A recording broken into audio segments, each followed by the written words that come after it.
안녕하십니까. E4DS 뉴스 배종인입니다. 독자분들의 열화와 같은 성화에 힘입어 지난 6월 28일 2023 E4DS 반도체 패키징 데이 행사가 성료했습니다. 반도체 국내의 전문가 6명이 참여해 글로벌 반도체 전망과 우리나라 반도체 패키징 산업을 진단했습니다. 독자 여러분들께 진심으로 감사드립니다. 이와 관련해 자세한 내용은 권신혁의 혁신 포커스에서 전해드리도록 하겠습니다. 자, E4DS 뉴스 월간 브리핑을 시작하겠습니다. 6월의 탑 기사입니다. 반도체 초강대국 외치면서도 소외된 반도체 패키징이라는 기사입니다. 정부는 8일 제17차 비상경제 민생회의 반도체 국가전략회의를 개최하며 메모리 초격차의 미래 지속 가능성, 시스템 반도체 경쟁력 확보 전략, 공급망 리스크 관리 및 기술 인력 확보 방안을 핵심 화두로 두고 회의를 진행했습니다. 이번 회의에서는 전력 반도체, 차량용 반도체, 첨단 패키징 등 유망 반도체 기술의 선제적 확보를 위해 약 1조 4천억 원 규모의 예타를 추진할 예정이라고 밝혔습니다. 업계에서는 첨단 패키징과 관련해 간략한 내용만 있을 뿐 언제 어느 시점에 어떻게 시행될지는 아무도 모르는 공허한 목소리라고 한숨을 내쉬었습니다. 이는 국내에서 국가 주도의 공용 반도체 패키징 팹이 존재하지 않는 등 그간 반도체 패키징과 관련해 소홀한 점이 있었기 때문입니다. 또한 국내 반도체 메이커들도 패키징 기술과 관련해 각자 도생에 나서고 있어 대만, 미국 등 주요 반도체 선진국의 지원과 투자에 비해 어려움을 겪고 있는 실정입니다. 이에 업계 관계자들은 향후 반도체 패키징에 대한 정부의 적극적이고 구체적인 방안 마련이 필요하다고 입을 모았습니다. 다음은 6월의 유료 기사입니다. 첫 번째 기사는 성유창의 그랑프리, 전기차 충전하며 주행하는 전기도로 급속 충전기 구축 절반값이라는 기사입니다. 최근 스웨덴은 유럽 고속도로 20호선의 스웨덴 구간 가운데 할스베리와 외레브로를 잇는 고속도로 구간에 다이내믹 충전 방식의 전기차 전용 도로를 건설할 계획을 발표했는데요. 스웨덴 교통부의 연구 결과에 따르면 전기 도로를 통해 전기차 가격의 40%를 차지하는 배터리의 크기를 70% 줄일 수 있는 것으로 나타났습니다. 또한 전기도로, 소형 배터리의 충전 인프라 비용과 슈퍼충전소, 대형 배터리의 네트워크 비용을 비교하면 전자가 후자의 절반 미만으로 추정된다는 연구 결과를 발표했습니다. 스웨덴은 2035년까지 약 3,000km에 달하는 전기차 전용 고속도로를 개통할 예정인데요. 전기도로가 전기차 개발 방향을 어떻게 바꿀 것인지 상당한 관심이 모아집니다. 두 번째 기사는 혁신 포커스, 애플 비전 프로 출시, 공간 컴퓨팅 혁신, 개발자 생태계 있어야 가능이라는 기사입니다. 애플은 지난 5일 2023 애플 월드와이드 개발자 컨퍼런스에서 애플 비전 프로를 발표했습니다. 디지털 콘텐츠와 물리적인 세계를 연결하는 공간 컴퓨팅을 표방하는 애플의 AR 기기인 비전 프로는 컨트롤러 없이 사용자의 눈과 손, 음성만을 이용해 3D 인터페이스를 조작할 수 있는 기능을 선보였으며 3,499달러의 높은 가격으로 시장 출시를 앞두고 있는 상황입니다.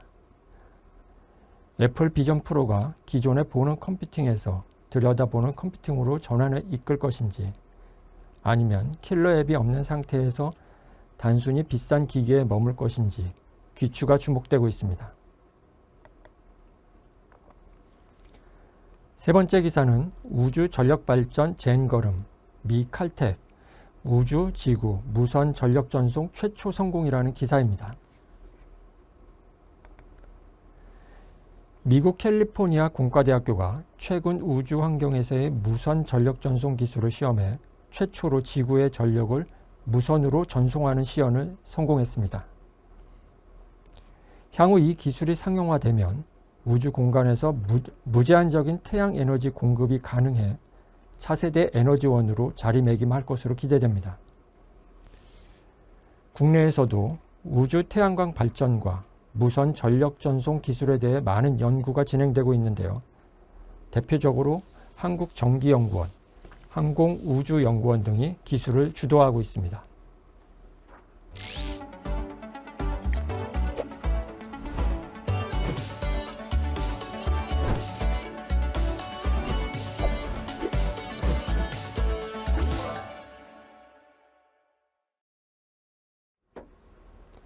네, 이번 시간은 권신혁의 혁신 포커스입니다. 최근 E4DS 반도체 패키징 데이가 성황리에 종료했는데요. 이에 대한 소식 전해주시죠. 네, 지난 28일 강남역 한국 컨퍼런스 센터에서 2023 E4DS 반도체 패키징 데이가 개최됐습니다. 전 세계 반도체 산업 동향과 첨단 패키징 기술 트렌드 발표를 중심으로 진행된 이번 행사는 한양대, 인텔, 네페스, 어플라이드 머티리얼즈, 차세대 지능형 반도체 산업단, 현대차증권 등이 참여했습니다.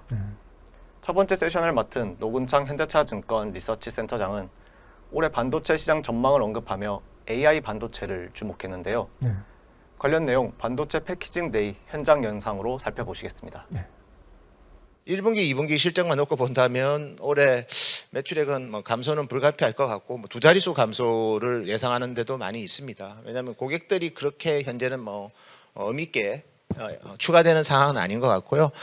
다만 이제 최근 들어서는 이제 자동차 쪽으로 삼성 파운드리가 거래선들이 계속해서 추가가 됩니다. 모빌아이도 그렇고 그 다음에 이제 이 파운드리 시장 자체가 어떻게 보면 엔지니어 풀들이 TSMC도 정말 사람이 많이 부족한 것 같아요. 프로젝트 한번 하는데 수백 명씩 투입이 되는데 어쨌든 그거를 다 하기는 힘든 상황이라서 인력난이 좀 심하다 보니까 삼성한테 AMD 같은 경우에도 최근에 노크를 하고 있다는 얘기가 많이 들리고요.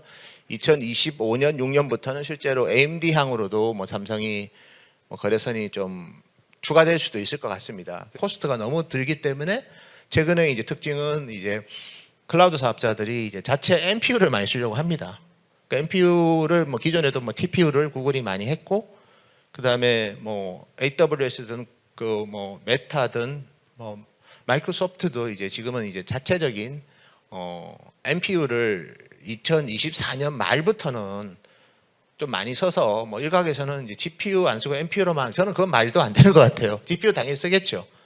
그렇지만 NPU를 좀 많이 써서 GPU 숫자를 줄이는. 네, 노근창 센터장은 AI 반도체에서 NPU가 전력 효율 및 비용적 이점에 기인해 GPU 수요의 일부를 대체할 것으로 내다봤는데요. 이런 AI 반도체 관점 포인트를 제시해 앞으로의 향방이 기대되고 있습니다. 이어 인텔 코리아 박성순 이사가 반도체 기술 발전 추세를 중심으로 발표를 진행했습니다. 함께 영상 보시겠습니다. 반도체 쪽에서 또 많이 들리는 얘기가 칩릿인데요. 앞에서도 잠깐 설명해 주셨다시피 칩릿의 개념은 하나의 SoC 다이를 여러 개의 작은 다이로 쪼개자, 나누자라는 개념이고요. 좌측에 보시는 게 SoC, 시스템 온 칩입니다. 예전에는 다양한 기능을 하나의 칩에 다 통합하는 것이 성능도 좋아지고 가격적 면으로도 되게 메리트가 있었습니다. 그래서 계속 그 방향으로 갔었는데 최근 들어서 거기에 약간 한계가 왔고 더 이상 거기에서 메리트를 찾을 수가 없는 상황이 됐습니다. SoC의 그 다이 플로우 플랜을 보시면 CPU 코어가 있고 커뮤니케이션, I/O, 그래픽, 메모리 이렇게 여러 가지 필요한 기술들이 하나의 다이에 모두 통합되어 있습니다. 그러면 칩릿은 어떤 개념이냐면 이렇게 함으로써 전에는 좋은 점들이 많았는데 점점 기술이 발전하면서 그 여러 가지 문제점이 생기니까 이거를 다 나누어 보자라는 개념이고요. 지금 여기 엔비디아 GPU에서 TSMC 2.5D 기술인 코아스 기술이 사용되고 있다고 했는데 이 기술은 지금 산업계에서 가장 많이 사용되고 있는 2.5D 기술입니다. 그리고 역사도 꽤 많이 됐고요. 여러 가지 예가 있는데요. 우선 여기 보시는 것은 FPGA의 그 SerDes를 코아스 기술로 인테그레이션 한 거고요. 중앙에 보시는 거는 큰 FPGA 다이 하나를 4개의 조각으로 나눈 것입니다. 밑에 있는 것은 인텔 하바나 칩에 대한 거고요.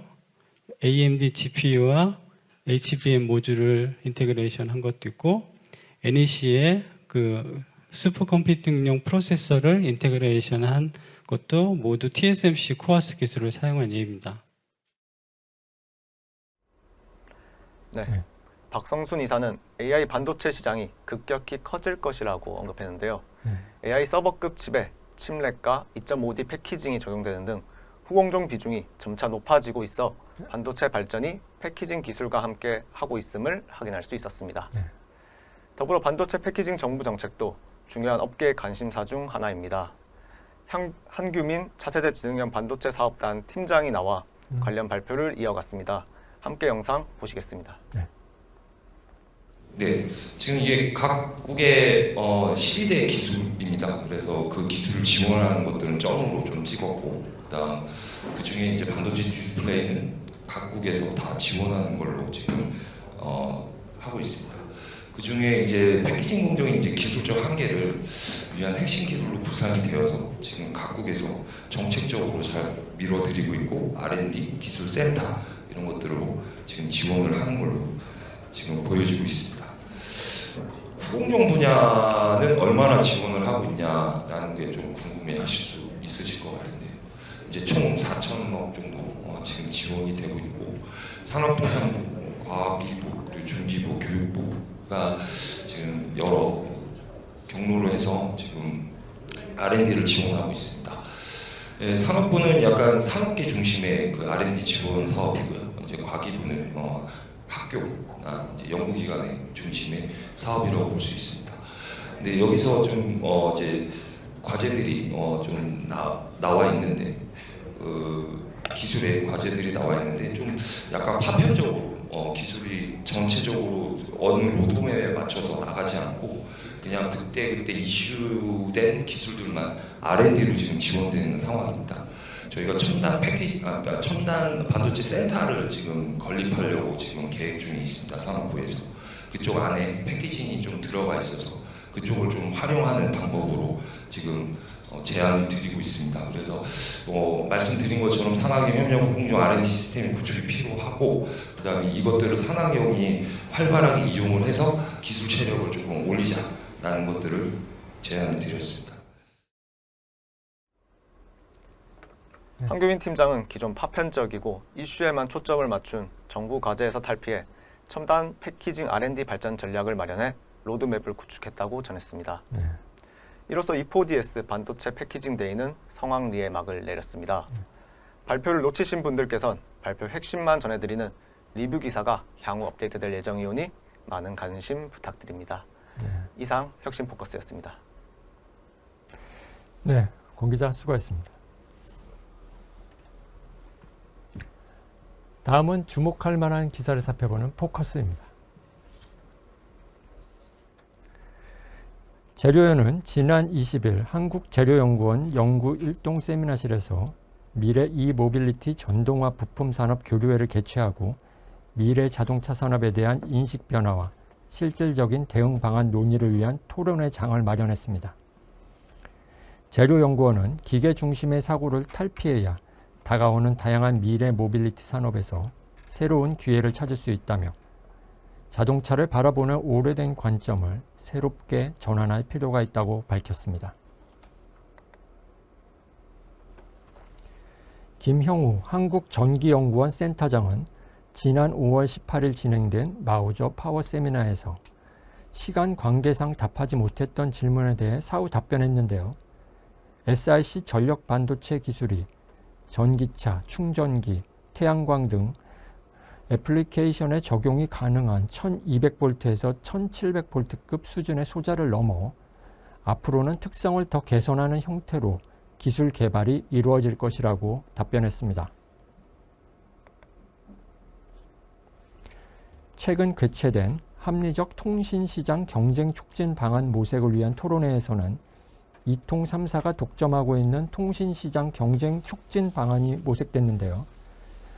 발제를 담당한 공공미디어연구소 박상우 연구실장은 제4 이통 사업자 도입보다 알뜰폰 사업자가 경쟁력을 확보할 수 있도록 방안을 마련하고 장기적으로 풀 MVNO 육성을 통한 소비자 선택 중심의 제도 개선이 필요하다고 주장했습니다. 또한 알뜰폰이 5G 시장에서 점유율이 0.7%에 불과하다며 알뜰폰의 5G 확대가 필요하다고 밝혔습니다.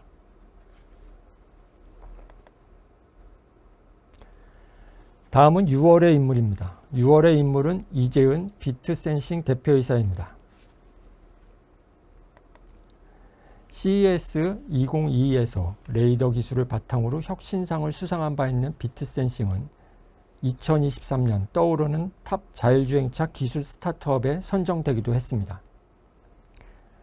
최근 본지와 인터뷰를 진행한 이재은 비트센싱 대표이사는 자율주행과 스타트시티뿐만 아니라 웰리스 사업에서도 레이더 기술을 접목시키며 기존 레이더의 이미지를 탈피하는 데 앞장서고 있습니다. 특히 인프라용 레이더에 초점을 맞추고 있는데요. 이는 센서가 없는 차량들도 데이터를 바탕으로 더 안전한 주행을 할 수 있고 교통체증과 같은 상황에서 자유로울 수 있도록 도시 전체적인 관점에서 접근했기 때문이라고 밝혔습니다. 또한 인프라에서 준비가 돼야 자율주행이 시작될 것이라 생각했기 때문에 비트센싱은 인프라용 레이더를 먼저 개발했고 자율주행 레이더를 다음으로 개발했다고 언급했습니다. 특히 이번 인터뷰에서는 웰리스 솔루션에 대한 이야기도 들을 수 있었는데요. 비트센싱은 수면 중 호흡 분석을 오랫동안 연구했고 솔루션이 어느 정도 수면 분석을 할 수 있는 상태라고 언급했습니다. 이재은 비트센싱 대표이사의 인터뷰 전문은 E4DS 홈페이지 기사를 참고하시기 바랍니다.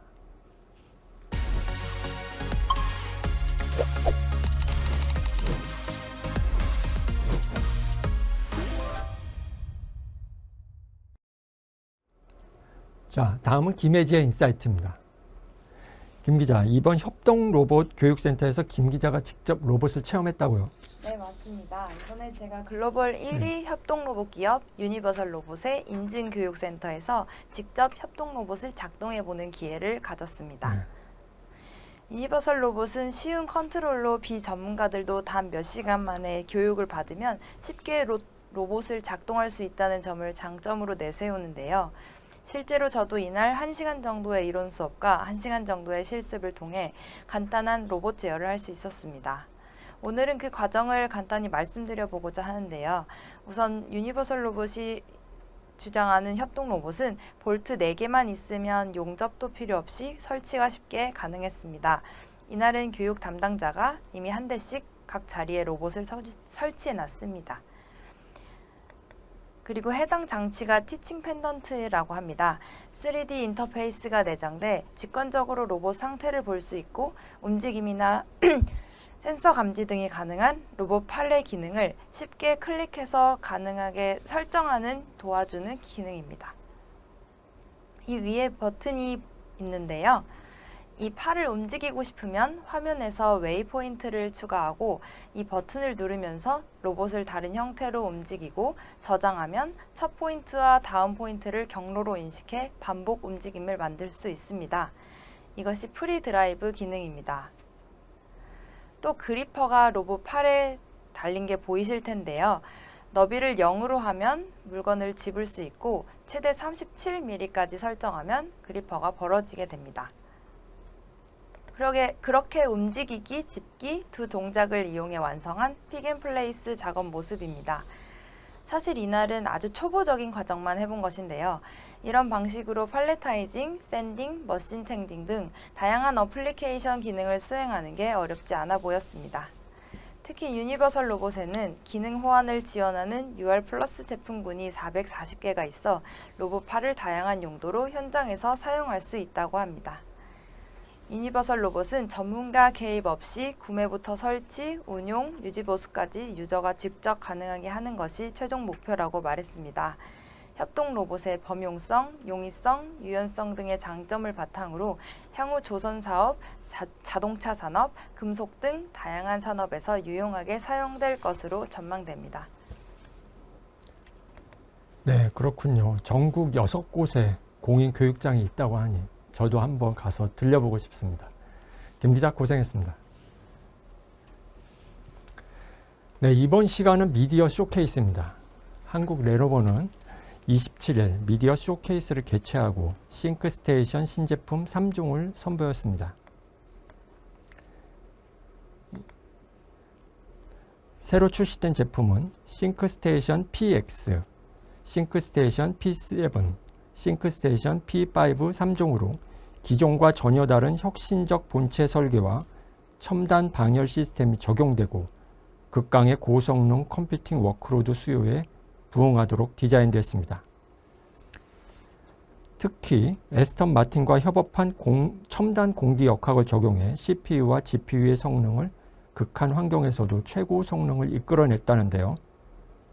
한국 레노버 신규식 대표이사와 이영우 상무의 이야기를 들어보겠습니다.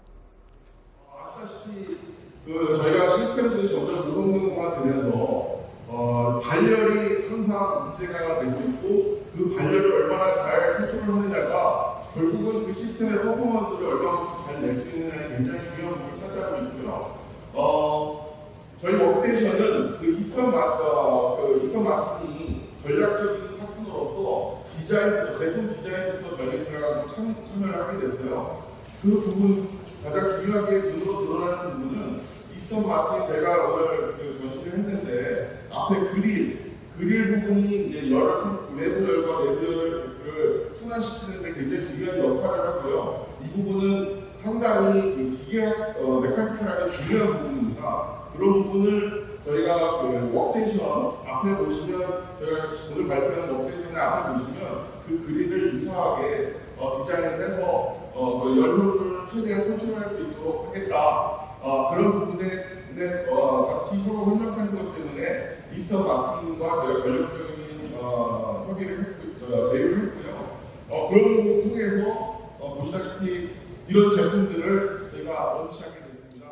레노버 기술의 정점 P10 최신 인텔 4세대 제어 3회 래피드 CPU가 지원됐습니다. 최대 120코어라는 엄청난 코어 수를 지원을 하고요. 듀얼 프로세서를 지원을 합니다. 그래픽 카드는 최신 엔비디아 그래픽 카드인 RTX 6000 Ada 제너레이션 최대 4장까지 지원이 가능합니다. 메모리 DDR5로 2TB까지 지원이 가능합니다. PCI 서버 마찬가지 5세대가 지원이 되고요. PCI2는 무려 9개가 됩니다.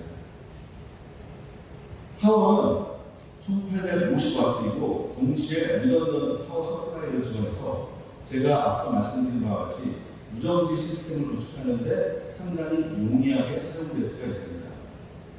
이 제품은 주로 요즘 화두가 되고 있는 AI, 머신러닝, 딥러닝 이런 분야에서 많이 사용될 것으로 보입니다.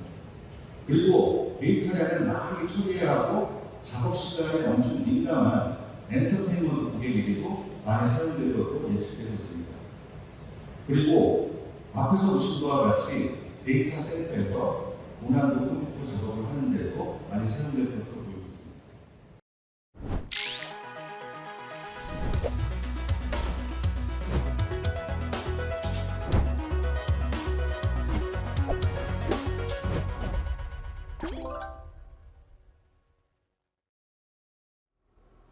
네, 이번 시간은 성희창의 그랑프리입니다. 지난 8일 국가기술표준원은 2023 자율주행차 표준 및 산업 전략 세미나를 개최했습니다. 자율주행 분야의 산업 전략, 표준, 보안 등 다양한 발표가 이어졌는데요. 이에 대해 성희창 기자가 취재했습니다. 성 기자, 이번 세미나에서 주목할 만한 부분은 무엇이 있었나요? 네, 이번 세미나에서는 자율주행 기업의 운행 가능 영역, 또 인프라의 보안 문제에 대한 주제가 중요하게 다뤄졌습니다. 네, 운행 가능 영역부터 말씀드리겠습니다. 네. 신재곤 오토노머스 A2G 사업단장은 자율주행의 B2C 양산은 어려운 것이 현실이며 스타트업 기업들은 각자의 운행 가능 영역, 즉 ODD에서 할 수 있는 사업을 만들어 나가야 한다고 주장했습니다. 자율주행에 대한 사회적 수용성 문제도 계속 언급되고 있는데요. 안전도 99.9%를 원하는 B2C 양산은 가까운 시일 내에 사업 모델이 되기는 쉽지 않을 것이라고 내다봤습니다. 기술 개발 비용에 비해 수익이 확연히 낮다는 경제적인 면도 문제가 있죠. 자율주행 업계는 이런 문제를 돌파하고자 ODD를 명확하게 설정하고 조건에 만족하는 영역에서 완벽한 자율주행을 구현하는 것으로 사업을 진행하고 있습니다. 가장 대표적인 것으로 꼽히는 게 농슬라라고 불리는 존 디어의 자율주행 트랙터입니다. 신사업단장은 오토노머스 A2G 또한 물류 배송과 셔틀과 같은 사업 모델을 추진하고 있다고 전하면서 다른 기업들도 개발 중인 레벨 4 자율주행 기술의 ODD를 바탕으로 사업을 만들어갈 필요가 있다고 전했습니다. 보안에 대해서는 심상규 아우토크립트 전무가 발표했는데요. 심 전무는 해킹되지 않도록 보호하는 것 자체도 보안의 역할이지만 통신에서의 신뢰를 확보하는 것 또한 중요하다고 강조했습니다. 레벨 5 자율주행까지는 시간이 상당히 오래 걸릴 것이라고 예상되기 때문에 자동차 자체의 스마트화에만 집중하지 않고 인프라도 같이 발전시키는 형태로 진행되는 중이라며 자동차의 OBU와 그 다음에 그 외부 통신에 노출되는 도로에 설치되는 RSU의 통신 보안도 고민해 볼 필요가 있다고 전했습니다. 반면 통신과 관련된 문제 때문에 우리나라가 주춤하던 사이 중국은 빠르게 논쟁을 정리하고 지난해부터 파일럿 서비스들을 공급하고 있고 미국은 CITS와 관련된 기술 도입을 서두르고 있는데요. 심 전무는 한국도 뒤처지지 않도록 국내 및 해외에서 서비스할 수 있는 계기와 더불어 운영 정책을 잘 만들어가야 한다고 전했습니다. 또 교차로에 레이더와 같은 센서들을 설치해서 모든 차량에 정보를 제공하는 등 다양한 방법이 시도되고 있는데요. 이처럼 주행 중인 차량에 직접적인 영향을 끼치는 만큼 통신 보안에 대한 중요성은 몇 번을 강조해도 부족함이 없을 것으로 보입니다. 표준화 활동에 대한 주제로 발표한 박수진 한국표준협회 위원은 지난 5월 미국 백악관이 자율주행 및 전기수소차 등의 표준화를 중점적으로 추진한다는 내용을 발표했다고 전했습니다. 박 의원은 한국도 미국과의 협력을 통해 중점적으로 추진할 필요성이 있다고 전하며 국제표준화기구인 ISO의 TC204와 TC222에서 이미 국내 전문가들이 참여해 국제표준화 활동을 활발하게 진행하고 있다고 전했습니다. 네, 국내에서는 국가기술표준원을 중심으로 타 부처, 산학기관과의 협력을 통해 표준화를 추진하고 있고 자율주행 표준화 포럼에 약 300여 명의 전문가가 참여해서 표준화 이슈를 논의하며 국제 표준 대응, 국가 표준화 작업, R&D 등을 진행하고 있다고 전했습니다. 네. 자율주행 국제 표준과 관련해서 우리나라 전문가들의 의견도 많이 반영됐으면 좋겠습니다. 성 기자, 수고했습니다. 네, 이번 시간은 6월의 웨비나입니다. 6월 13일에는 텍트로닉스에서 더 빠르고 정확한 RF 신호 분석을 위한 시그널 뷰 소프트웨어 활용법을 주제로 웨비나를 진행했습니다. 시그널 뷰 소프트웨어는 RF 신호 분석에 있어서 뛰어난 성능을 발휘합니다. 시그널 뷰를 사용하면 RF 신호의 주파수 스펙트럼 분석과 파형 분석을 빠르고 쉽게 수행할 수 있습니다. 스펙트럼 애널라이저와 오실로스코프에서 모두 사용할 수 있는 시그널 뷰는 시간, 주파수 및 모드 도메인에서 신호를 분석할 수 있습니다. 이번 웨비나를 진행한 권호성 부장의 이야기를 들어보시겠습니다. 우선 저희 텍트로닉스의 RF 제품군을 살펴보도록 하겠습니다. 여기서 수직축은 주파수, 범위를 나타내는데요. 그리고 수평축은 각각 RF 신호 분석을 위한 하드웨어, RF 신호 출력, RF 분석 소프트웨어를 나타내고 있습니다. 우선 하드웨어를 보시면 가장 아래에 주파수 레인지는 최대 6GHz까지 지원을 하고 캡처 밴디스는 40MHz까지 지원하는 포터블한 USB 타입의 RSA306B 모델이 있습니다. 가장 엔트리급 모델이고요. 그리고 최대 10GHz까지 프리퀀시 레인지를 지원하고요. 그리고 캡처 밴드위스는 2GHz인 MSO6B 시리즈 오실로스코프가 있고요. 그 다음에 그 위에는 RSA 500, 600 시리즈, 프리퀀시 레인지는 최대 18GHz까지 되고 캡처 밴드위스는 40MHz인 이것도 배터리 타입의 포터블한 스펙트럼 아날라이저입니다. 그 다음에 그 위에는 퍼포먼스, 그러니까 고성능의 스펙트럼 아날라이저고요. RSA 7100B라고 하는 모델입니다. 그러니까 최대 26.5GHz까지 프리퀀시 레인지를 지원하고요. 그 다음에 캡처 밴드위스는 800MHz의 성능을 갖는 이제 고성능 스펙트럼 아날라이저고요. 그 다음에 그 위에 보면 최대 70GHz까지 프리퀀시 레인지를 지원하는 오실로스코프가 있습니다. 그리고 이 스코프의 캡처 밴드위스는 사실 70GHz입니다. 자기 DC부터 자기 밴드위스까지 스코프는 보통 밴드위스를 갖고 있기 때문에 가장 강력한 성능을 갖고 있다고 볼 수도 있겠죠.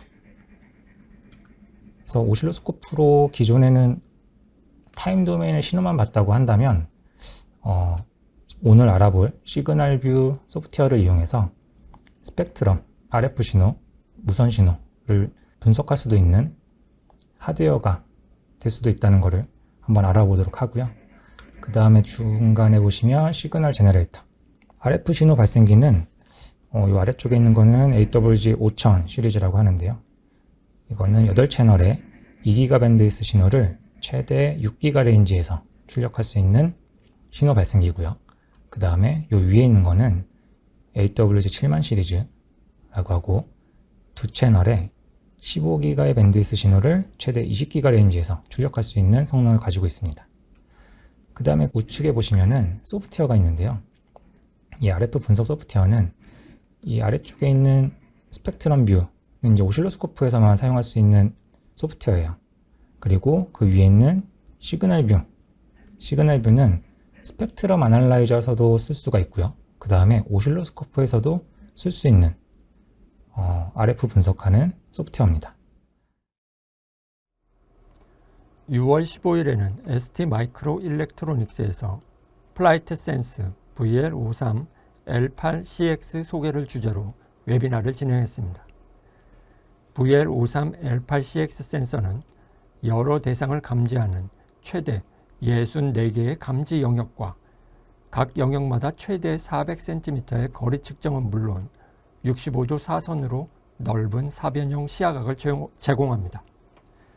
또한 제스처 인식 및 사람의 존재 여부를 자동 감지하게 해주기 때문에 셀프 서비스 결제 단말기 외에도 컨슈머 제품 및 가전기기처럼 여러 사람이 사용하는 장비의 웨이크업 기능에 적용하면 전력 소모를 크게 줄이면서 안전한 터치프리 동작을 구현합니다. VL53L8CX 센서에 대해 이번 웨비나를 진행한 서필기 부장의 이야기를 들어보시겠습니다. ST-TOF 센서는 올인원으로 구성되어 있습니다. 그림에서 보는 것과 같이 일루미네이션, 즉 발광부와 수광부 센서가 한 디바이스로 구성되어 있습니다.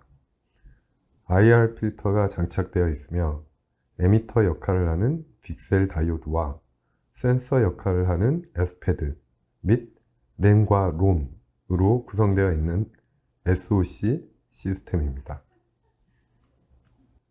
TOF 센서는 여러 가지 용도에 응용될 수 있습니다. 가상 버튼 역할을 할 수 있고 시스템 기동을 위한 웨이크업 기능으로 활용 가능합니다. 카메라 지원에서는 레이저 오토포커스로 사용될 수도 있습니다. 로봇 같은 분야에서는 장애물 감지, 클리프 디텍션, 그리고 워어 트래킹 같은 기능으로 사용이 가능합니다.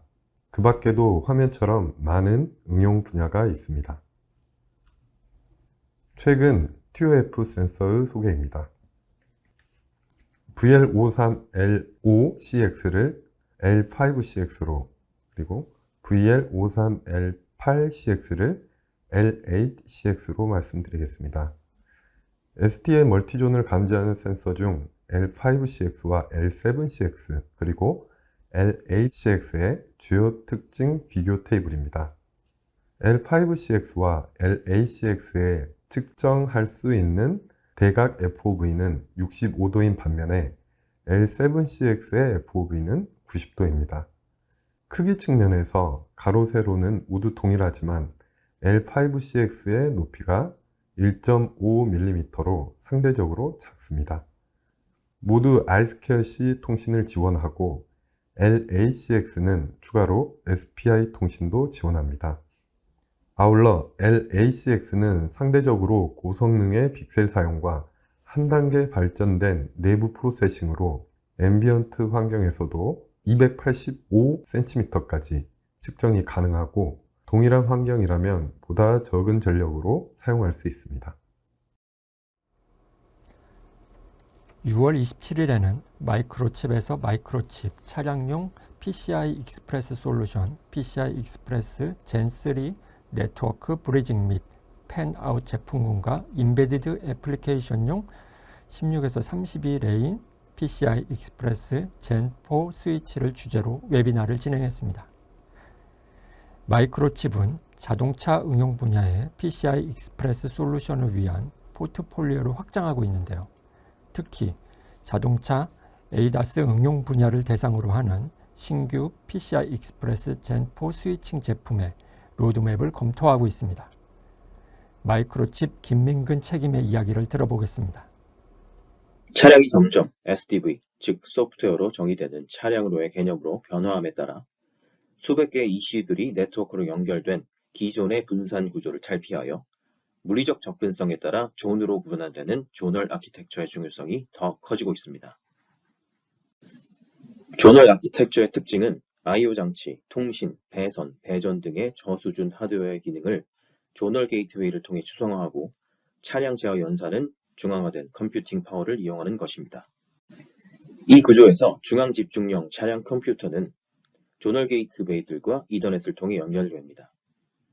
네트워크 구성의 측면에서 센서부터 백번망에 이르기까지 다양한 대역폭의 이더넷이 필요합니다. 또한 프로세스 간 연결의 측면에서 고속 인터프로세서 연결 프로토콜인 PCI 인터페이스가 필수입니다. 중앙 집중형 컴퓨터 간의 연결을 비롯하여 ADAS 등의 어플리케이션에서 사용되는 고성능 프로세서에는 매우 고속의 인터페이스가 요구되기 때문입니다. 마이크로칩은 오토모티브 이더넷뿐만 아니라 다양한 오토모티브 PCI 제품군을 보유하고 있습니다. 이 웨비나에서는 마이크로칩의 PCI 관련 제품군을 설명드립니다. PCI를 사용하여 프로세서 간의 연결을 효율적으로 할 수 있습니다. 이로 인해 병렬 컴퓨팅 시스템이나 서버 환경에서 여러 개의 프로세서들이 효율적으로 통신하고 분산 처리할 수 있게 해줍니다. 특히 VSP, NTB, MC는 PCI의 기능으로서 중앙화된 컴퓨팅 플랫폼 내에서 통신을 위한 연결을 제공하며 연결이 다양한 구성과 유연성을 가진 것을 의미합니다. 또한 모듈식으로 구성이 되어 추가 또는 제거가 가능하고 안전한 통신 연결을 제공합니다. VSP는 버추얼 스위치 포트로 가상 머신과 PCI 장치 간의 통신을 허용하는 포트 또는 인터페이스입니다. NTB는 Non-Transparent Bridge로 둘 이상의 시스템 또는 노드 간의 직접 통신을 가능하게 하는 기능입니다. MC는 메시지 채널로 PCI 장치 간 또는 PCI 시스템 내에 서로 다른 구성 요소 간의 메시지를 교환하는 데 사용되는 통신 채널입니다. 즉, PCI 스위치는 데이터의 복잡한 경로를 설정하고 구성하여 전송과 라우팅을 가능하게 해줍니다. 7월의 웨비나입니다. 7월 13일에는 IAR에서 인베디드 소프트웨어 개발을 위한 IAR의 솔루션을 주제로 웨비나를 진행합니다. 7월 20일에는 로움에서 기초부터 배우는 쇼트키 배리어 다이오드의 선정 및 사용 방법을 주제로 웨비나를 진행합니다. 독자 여러분들의 많은 참여 부탁드립니다. 6월의 주요 기사입니다. 수원지방검찰청 방위사업 산업기술범죄수사부는 삼성전자의 영업비밀이자 국가 핵심 기술인 반도체 설계 자료를 중국으로 빼돌려 부정 사용한 사건을 수사한 결과 삼성전자 반도체 임원 출신인 중국 소재 반도체 제조회사 대표를 구속 기소하고 이 회사 전 직원 등 공범 6명을 불구속 기소했습니다. 지난 13일 서울 여의도 국회의원회관에서 반도체 및 양자기술 패권 경쟁 시대와 대한민국의 미래를 주제로 개최된 토론회에서 참석자들은 전 세계적인 첨단 산업 패권 경쟁 시대 속에서 미래 산업 경쟁력 확보를 위해서는 한국의 기초과학 기반이 튼튼해야 한다고 주장했습니다. 한국전자기술연구원은 지난 13일 경기도 판교에서 제7회 캐티 모비우스 국제개발자대회 온 오프라인 시상식을 개최했습니다. 1등상인 과학기술정보통신부 장관상은 국내 IT 중소기업인 서밋 코퍼레이션의 서밋팀이 수상했습니다. 한국기계연구원은 14일 국회 박물관에서 국가전략기술과 기계기술을 주제로 2023 글로벌 기계기술 포럼을 개최했습니다. 이번 행사에서 연사들은 AI를 활용한 제조기술의 혁신은 예상보다 느리게 진행되고 있으며 제조업 관련 데이터의 기밀성 때문에 AI에 적용하기 힘들다고 입을 모았습니다. 2023 자율생산 월드 콩그레스가 지난 20일부터 21일까지 코엑스 그랜드 볼룸에서 열렸습니다. 이번 행사는 AI, 빅데이터, AR, XR, 디지털 트윈, 로봇 등 최신 기술을 중심으로 한 부스 전시와 6개 컨퍼런스 세션이 펼쳐졌습니다. 21일 서울 삼성동 코엑스에서 정보통신산업진흥원과 한국통합물류협회 주관으로 개최된 물류, 유통 AI 리더 컨퍼런스에서 연사들은 산업 인력 감소가 전 세계 추세로 관측되고 있는 가운데 물류 자동화를 도입하는 현장에 물류 역동성에 대한 대응 역량이 필수적으로 수반해야 한다고 주장했습니다. 신제품 및 IT 소식입니다. 삼성전자가 현대자동차에 프리미엄 인포테인먼트용 프로세서 엑시노스 오토 V920을 공급합니다. 마우저가 자율주행 차량의 기술 지원 및 개발을 집중 조명하는 광범위한 콘텐츠 허브를 제공합니다. ST마이크로일렉트로닉스가 산업용 시장을 위해 10년 공급 보증 프로그램을 지원하는 방수, 방액의 MEMS 절대압력 센서를 출시했습니다. 노르딕은 최근 덱트 NR 플러스를 지원하는 포괄적인 종단간 셀룰러 IoT 솔루션을 발표했습니다. 솔루엠은 유럽 최대 e-모빌리티 전시회인 파워트 드라이브 2023에서 전기차 충전 인프라 기술을 처음으로 선보이며 성공적으로 유럽 시장에 데뷔했습니다. SK하이닉스가 238단 4D 낸드 플래시 양산을 시작했습니다. 네, 이제 6월의 월간 브리핑을 마치겠습니다. 7월에는 새롭고 유익한 뉴스로 독자 여러분들을 찾아뵙겠습니다. 감사합니다.